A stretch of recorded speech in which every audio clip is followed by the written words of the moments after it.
Kia ora, everyone. Welcome to Politics in Full Sentences, your thoughtful take on the week's political happenings with a strong lashing of free markets and, most importantly, free minds.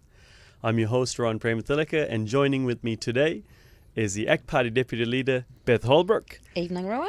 And also welcome Alwyn Poole from Villa Education Trust and also the principal of Mount Hobson School. Evening, Ruwan. Evening. Now, there's a few things happening this week. There's actually a number of things. Obviously, the free speech debate just seems to keep going and going. I'd like to talk about that. I'd like to touch on end-of-life choice. And then I want to go on to, obviously, Alwyn's area of expertise being partnership schools and charter schools. And we'd like to finish the show with talking about that. Now, let's start on free speech. I was driving on my way here and listening to News Talk ZB, talking about the ACT Party is criticizing the police union's newsletter about gun trolls and trying to effectively, cause division. Yet they carry on to say, oh, look, especially when he's talking about free speech, isn't he contradicting himself? Essentially, that's the gist of it. Well, just some people don't really understand what free speech is all about. I mean, the right to free speech is the right to, not be locked up for speaking your mind. It doesn't mean that other people don't have a right to disagree with you in a situation with that. That is not a free speech issue. Look, I get this all the time. I run a lot of Facebook community groups where I live, and I have people that say things that are inflammatory, and it creates a lot of unpleasantness on the group page. And I've got group rules that say, if you start a thread and it goes out of, goes off track, well, we'll delete it, and we won't tolerate people swearing at each other and calling each other names. And a number of people that come back and say, but what about my free speech? Yeah. And I go, hang on. You don't understand what free speech is about. Free speech does not give you the right to use someone else's platform to spout off. And an example of that would be, I always say, if you come round to my house, I let you into my home, and you're rude to me and my guests, I'm going to show you the door. That's not a free speech issue. Yeah. That's a property rights issue. Yeah. You're on my patch. I have a right to say what you can and can't say on my property. Because this is a thing that keeps coming up. Alwyn, I don't know if you agree with me. I think for me, hey, look, anybody can say whatever they want, as long as, I guess, the government or the state can lock you up for it. And I think that's the dangerous territory that, dare I say, ACT has been really campaigning for. I don't know if I'm understanding that correctly. Yeah. What are your thoughts on this, Alwyn? I think there's a community balance there as well. I think the sort of deplatforming movement, where if you put enough pressure on sponsors or other people to get people with opinions that you disagree with, taken off the air or taken off Twitter or Facebook or Instagram and those sorts of things, I think that's particularly dangerous. And even from the more what should be positive perspective, the unfortunate trend in the last 15 years is that people have become very siloed with what they read, with who they feel that they can contribute to. I mean, there are very few, say, Facebook pages or blogs, if there are many of those left, that actually encourage genuine discussion and interaction. So our politicians will often say about a topic, we need to have a good discussion about this. Yeah. When in fact, there's currently no forum. Because this happened in the university as well, where those students, essentially also the politicians meddling in it, saying, well, you can't actually sort of say that, you got to cancel these celebrations. I mean, the reason for it's now being debated, but everyone can kind of sort of read between the lines and go, okay, there's a political sensitivity around this. So, even with the Don Brash saga, not being able to speak at the Massey University, I thought that was quite a shocking thing. Yep. So look, I think, to sum up, to my understanding as a common man, it's about the ability of the state to lock people up for your opinions and your speech. Yeah. Can you both agree on that, or? Only partly. Yes, I agree with that, but I also think if it's an important issue to community, it's about community agreement that the matters and the issues that are important should be able to be discussed in a respectful way.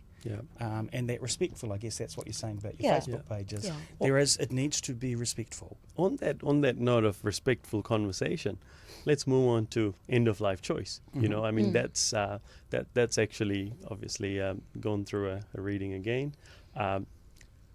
You know, the biggest fan of it, Alwyn, or we just no. I mean, I've communicated with David on this. In the past, I have voted on some occasions, not all, for the ACT Party, and I've agreed with some of the market interventions, the levels of freedom, etc. And actually, so I have a Christian faith.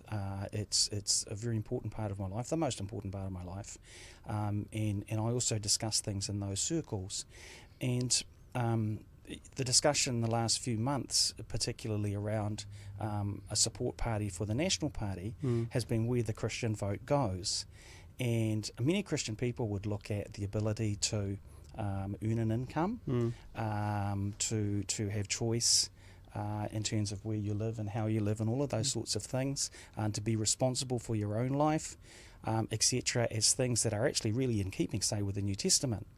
But an act of euthanasia or the choices that are promoted, or even pro-life issues for unborn children, they are a barrier to Christian voters. Okay. And I don't think that's making us single-issue voters, but it's saying, sometimes there's an issue so big that the other things being positive are difficult to consider. Yeah, look, I'm going to... And I've talked through that with David. I won't be blindsided by that.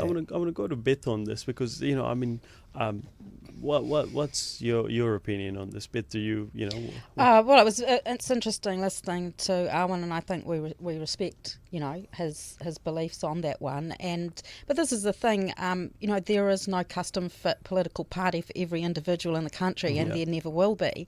If you find that you agree on, perhaps 80% of a party's policies and can live with the other 20%, well, then that's a pretty good match.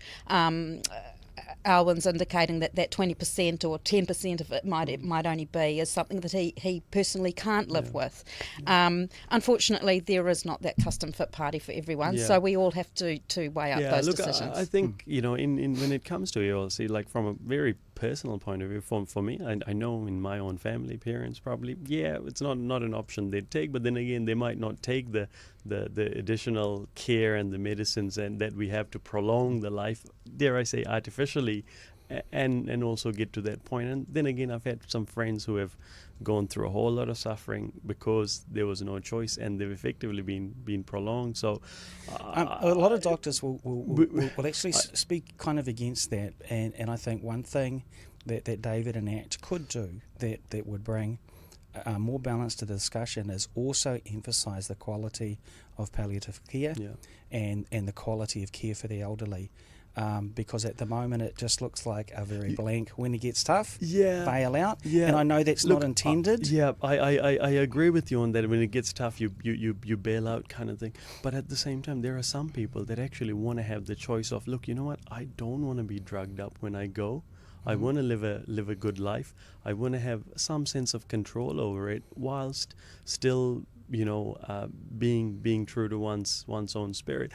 To be honest, I don't have the answer. I don't even know if I'd ever take the option if I was in that situation.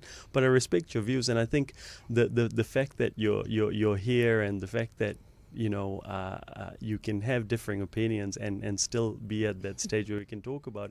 That's what a good society and a society that's actually getting somewhere should actually encourage and develop more of, and this is what it's about. So no, look, I appreciate your input. Now, I guess an area where I personally feel quite passionate about: education, partnership schools. What were partnership schools? Now, I think it goes back before that, and having a look at really within the New Zealand education system what the genuine issues are. And we have a political system now where I guess the Labour Party, they feel that they own this bubble that's to the left, that includes most of the disadvantaged people, most of the Māori and Pacifica people, and I'd say the National Party feel that they own the other end of the third bubble, but they fight in the middle. And so what it tends to mean is that when there's a really significant problem on either edge, that the party in power, so in this case Labour, neglect the people that they ought to be caring for, because even Jacinda Ardern said last week, because they're fighting for the middle. And so in education, the issues are actually really obvious. Decile 1 to 3 schools and decile 1 to 3 children, and they're the areas where Māori and Pacifica children predominate, are really suffering. And it's a long-term suffering. I did my training, 1989. I had done some education papers prior to that. These papers were filled with what to do about Māori and Pacifica underachievement, and the cause and effect flow on into our legal system, into our health statistics, into our unemployment statistics. And so the problem has been there for a really long time. And, just digging in some figures, we should be ashamed.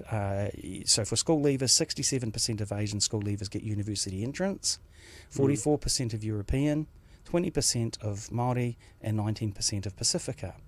And that is a national tragedy that should ring in our ears every day, because education isn't like wealth. It's not incremental.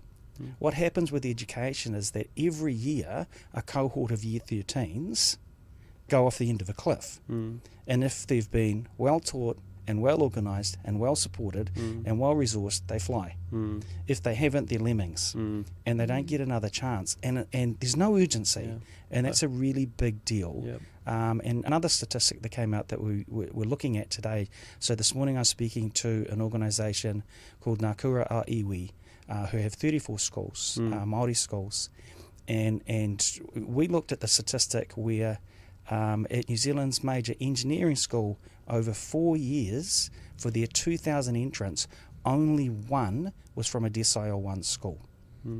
And so what the partnership schools policy was about was ACT's way of beginning change in that area by prioritising what Hiki Parata called priority learners. For instance, at our South Auckland Middle School, we're 90% Māori and Pacifica. Our children come to us on average, compared to national norms, 2 years behind. And it was an opportunity for an organisation like us at our 2 partnership schools, which have recently become designated character schools, to design a model that would bring those children up. Look, I want to go. The first show that we did on Politics in Full Sentences, that we played a video clip of effectively Jacinda saying, the unions didn't like charter schools, so we got rid of it. I mean, why? Surely that it stems a little bit deeper than why did they end the partnership schools model, and what is the replacement, and what's the difference? So when you implement a policy, there are 2 effects. One is the intended effect of the policy, which may be good or not so good. The second is how people respond to the policy. And so the policy was implemented.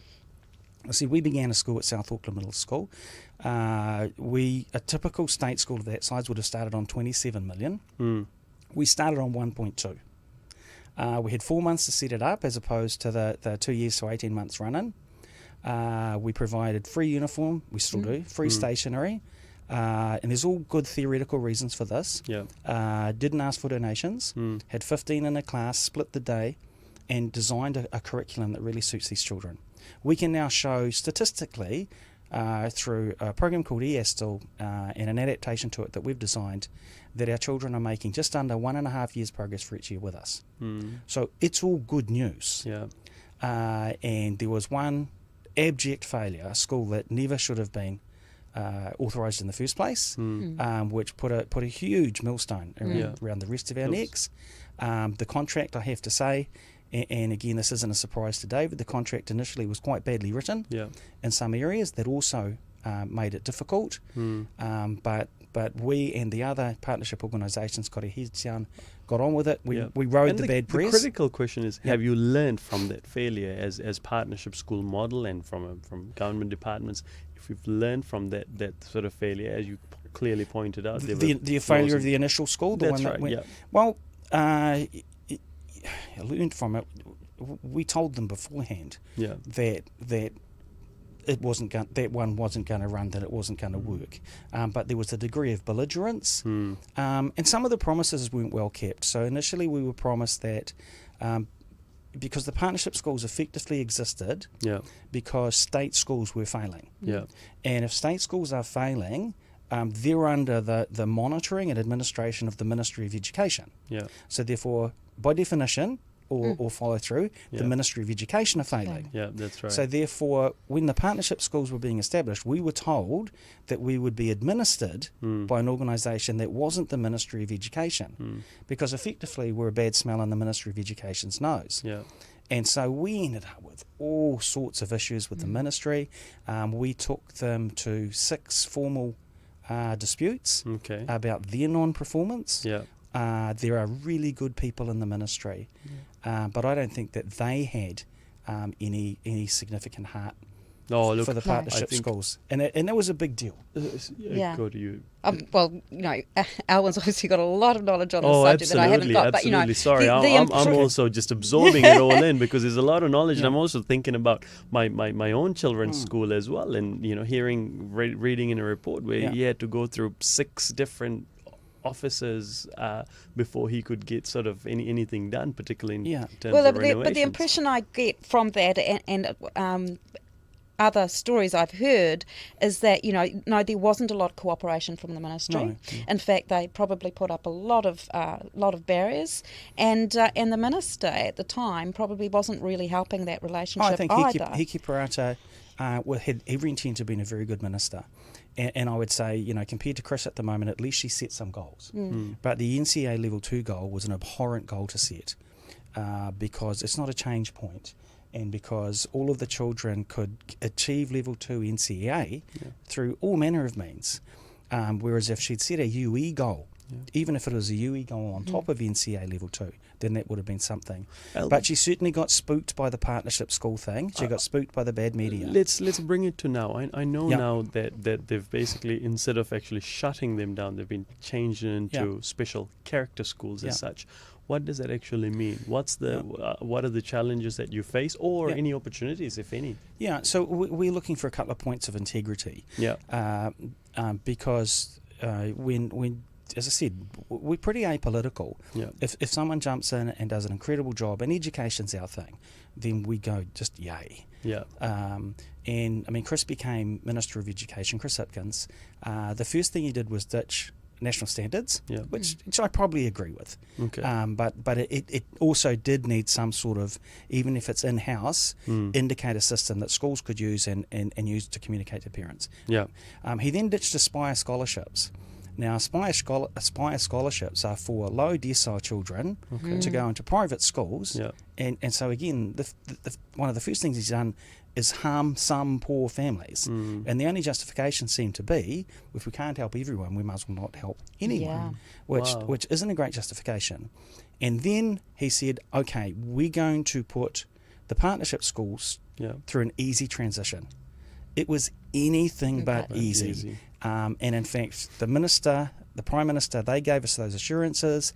The first day we sat down with ministry senior officials, they said, it's not going to be that easy. Did Chris or the Prime Minister visit any of the partnership schools? The face-to-face meetings I've had with Chris Hipkins over the years have been really good. And again, I think on the surface of it, he has a good heart, and he would like to see good things happening in education.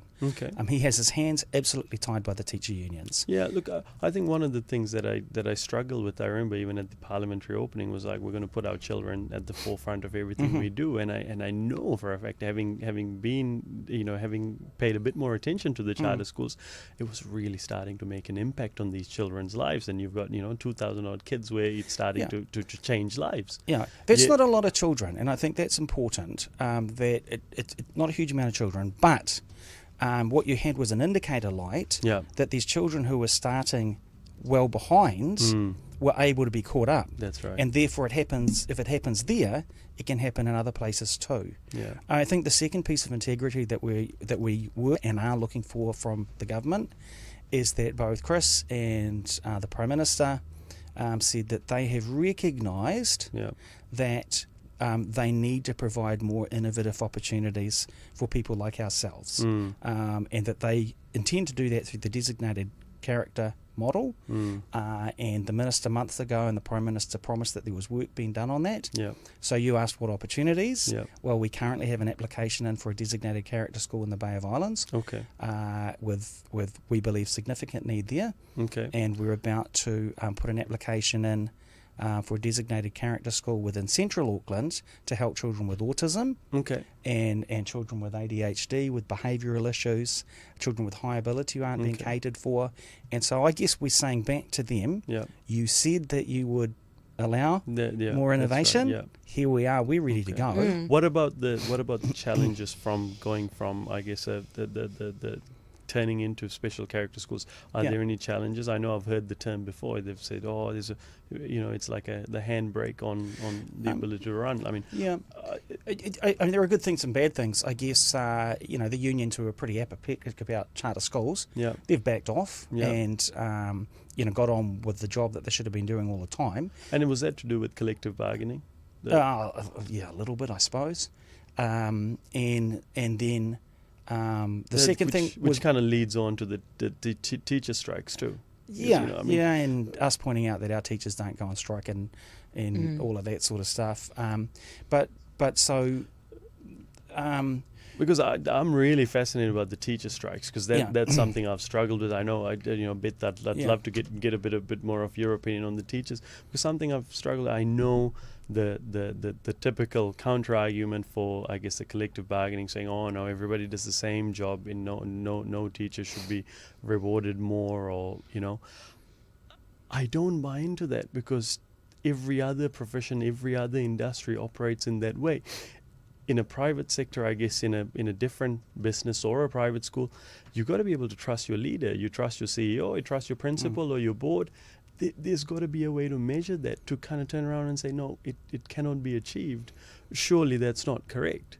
Because correct me if I'm wrong here. Is it not true that for a teacher to actually get ahead, sometimes you have to pull the teachers out of the classroom in order to take a more of a management position? There are some measurables. I don't even know. To me, the collective contract is a huge handbrake.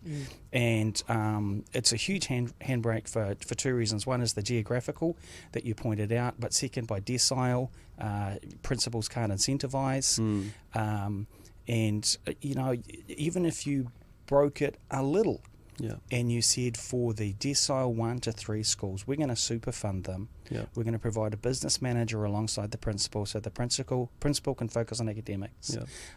We're going to really fix that problem. Then at least that's a start. But that complete lack of flexibility. I mean, one of the stunning things for us this year is, because our staff are now under the collective contract, we'd always paid for death and significant illness insurance, and you never want to use it. But in our first year at Middle School West Auckland, we lost a staff member in a car accident, and we've had 2 teachers go through significant cancers, and for them, they got significant payouts that helped their families. We're not even allowed to do it now. Wow, which is just bizarre. It is. But now I want to. We're running out of time. It's amazing how quickly time flows. Beth, I want to know, can you please reiterate ACT's education policy, because this would surely get some feedback from you. I'd love to know how you feel about it. All right. Well, I'll do my best. I think ACT supporters of old will love this, because those of us that joined the party in the early days, we were all about school vouchers. Remember, we used to talk about school vouchers, and we thought this is a great idea. The funding should follow the child. Well, this policy, is been brought up to date, and it does sort of provide that funding that follows the child from early childhood onwards. So from the age of 2 until the age of 18 initially. ACT would set up special education accounts for every child, and $12,000 a year would be placed into that account from the age of 2 to the age of 18 to pay for education of your choice. So you can go to a state school, you can go to a private school, you can go to an independent school, a special character school, a partnership school, and that your education dollar will come out of that account. Yeah. Now, if you don't require it for early childhood education, for example, if you're a stay-at-home parents and want to take care of your kids' own education at home, you get to bank that. But look, this is a way that we front-load education. Ooh, that sounds a little bit dangerous for me on that part. The ability for the parents to bank that, or surely that's got to be spent with a registered provider as such. Oh yes, when I say bank it for future educational use, sorry, bank it for future education use. Otherwise, you but this is can't go to the casino with it. No, you can't. But it front loads education. High hopes. Rather than at the moment, we've got too few children accessing early childhood education. Okay. Even though there's 20 hours free a month, and yet we've got too many kids going on to tertiary education and taking up, kind of sort of degrees of dubious value. But what this does is, provide that fund to give parents the choice of where to send their child, and year on year, $12,000 a year, and then when they get to 18, a lump sum of $30,000, which can be used to put towards their tertiary education. And if they're a high achieving student, they would get another lump sum of $50,000 on top of that, or be able to apply so it's like a scholarship. through a scholarship. Yep. That's right. And the other thing is, if they don't require that money for tertiary education, it's can you use it for vocational training? Yes, at any time in the future. There's a lifelong learning clause. Because not everyone's going to be an engineer or a doctor, right. and if you be don't a tradie, access that money because you don't need it, you get it on retirement, and that means at any point in the future you can take up training, because in a changing world it's so difficult to keep up with the new skills that are required, the new technologies, and we know now, adults that are sort of trying to change careers or go back into the workforce after some time away find it very difficult to keep up, and they need to spend a lot of money to bring themselves up to skills. That fund would still be there for them as well. What are your thoughts, Alwyn? Good? Bad? Does it get a pass mark? I think there's a lot of really good aspects in it, and to generate support for ACT within their education policies. I think there are a lot of things that do sound good. Yeah. I often think that with the parties that, for a period of time while they grow, would be support parties rather than the party that gets to determine the policy, they also need a second tier, if you like, or people often say a bottom line.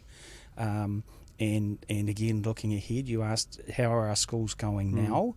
We've managed to adapt. It's not easy. Yeah. We would certainly prefer more freedom and a better implemented partnership school policy as well. So I do want to hear about that at some stage. Thank you. Look, I want to. We're quickly running out of time, but just before we conclude, I just want to first of all, thanks to Christian and Paul Spain and the team here at Podcast and Said for allowing for this and facilitating this. But just before we go, I want to talk about the Tomorrow Schools reforms. In a quick sentence, what are your thoughts on this? What are your concerns? To me, what was disappointing is that Chris sat on the opposition benches for 9 years, and it's now 2 years into his term as Minister of Education, and he's palmed off responsibility to a group. I actually think that's a way of oppressing opinion because it's pretending to get consensus. And within that's a very good point. Within what I had seen so far, there was nothing that emphasised the decile 1 to 3 schools in any significant way, and that's where our issues lie. And if that's Chris's heart and the government's heart, they wouldn't have had the free tertiary first year, because that is benefiting almost no lower income people. I tend to agree with you on that, even though, I'd love to not agree on some things. Beth, what are your thoughts? Oh, just on the Tomorrow Schools reforms. Obviously, someone who's I've been on a board of trustees. I spent 6 years on a board of trustees. I cannot see how this solves any problem. In fact, do we have a problem definition to begin with? Yeah. I understand that, a very small percentage of schools actually need to go into some kind of administration. The majority of them are working very well under the current structure. And look, have we learnt nothing from, things like amalgamation of the Auckland, the super city, is that, we're now trying to devolve decision making back to local communities, and these hubs do not do that. They do the opposite of that. Yeah. They pull that decision making away from local communities and create another bureaucracy. Yeah. And I think to sum up, I think it's been a tremendous waste of time and money. And I think the people who are selected to put it together were very badly and very politically selected. Yeah, look, I agree with you on that one. That's a real big concerns. And talking just out to a lot of other parents, well, this is a great plan to bring down the good schools that are up here down to the same part. Yeah, without bringing up the schools that are struggling. Exactly. If you want to achieve equality, you'll surely achieve it, but it's not for the betterment of the country or our education. No. Hey, thank you all for joining us today on Politics in Full Sentences, and look forward to tuning in and talking about a few more topics next week.